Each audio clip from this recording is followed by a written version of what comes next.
seen, I can confirm to you that it has started. They're doing a lot of the what we call the groundworks, and it's beginning. If you pass on the site, you see there's equipment, but they're focusing on a lot of what we call. I don't recall the engineering title for it. A lot of foundational works that they're doing there.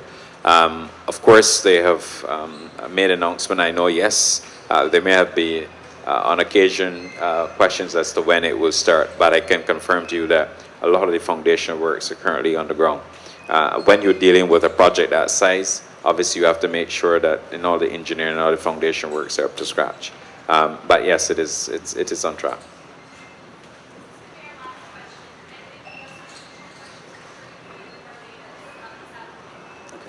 Hello, Mark Chestnut with North Star Travel Group in the United States. I was wondering if one of you would want to comment a bit about airlift, and obviously we've talked about that a lot, but specifically related to rising jet fuel prices and inflation and the cost of air travel. If you have any concern about that affecting your arrival numbers and air service in general. What I can tell you that we have had and continue to have a very successful airlift strategy.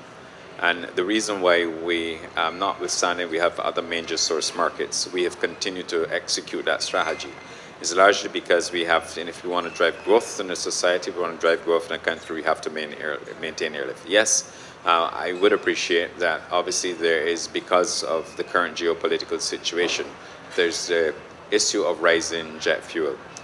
We do not see any indicators at this point in time that would cause us in Barbados to be extremely concerned about the adjustment in fuel prices. Now, we recognize that, especially in the United States market, oil prices obviously dominate the news stream. But we, based on our information, based on our forward bookings, we have not seen any substantial or major fallout that would cause us at this point to be worried. What we are doing, however, that we are monitoring the situation on a daily basis, and we obviously monitor load factors from the aircraft. We also measure the number of passengers coming in. Notwithstanding what would have happened in the Middle East, the first quarter of Barbados, as the CEO indicated, drove increased demand. The second quarter, we remain very confident based on the numbers that we're seeing that there is unlikely to be any major fallout. Of course, it's a very fluid situation, and that's why I make the point too that we continue to monitor this situation on a daily basis.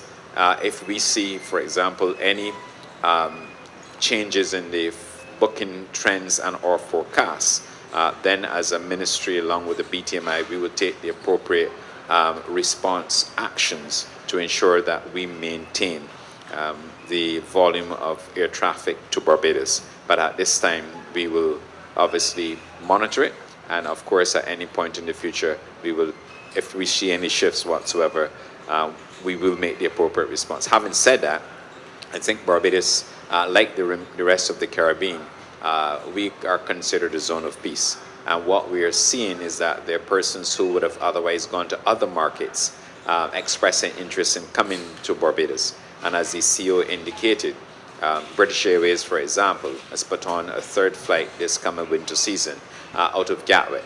Now, in the Caribbean, we're the only, I stand corrected, but I'm sure I'm on point when I make the point that within the Caribbean, we are the only Caribbean destination that will have 3 flights from British Airways in the winter, 2 out of Heathrow, 1 out of Gatwick.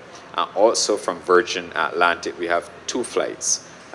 We also we used to boast and say we have double dailies into Bridgetown, Barbados, but we now have the double daily, and then we have the treble aircraft coming in from British Airways. So we believe that recognizing the Caribbean as a zone of peace, that there are further opportunities which we can also increase arrivals. Strategically, we went to the United States market for a number of reasons. We wanted to, at the point in time when I first joined the ministry as minister, we wanted to hedge what was happening in the UK market, and that has paid extraordinary dividends. So we want to protect the United States market as we've done with other markets, and we will ensure that we do that. And as we indicated earlier, the CEO said, Latin America is of great hope and great promise to us, and especially when visitors, potential visitors would want to consider multi-city destination.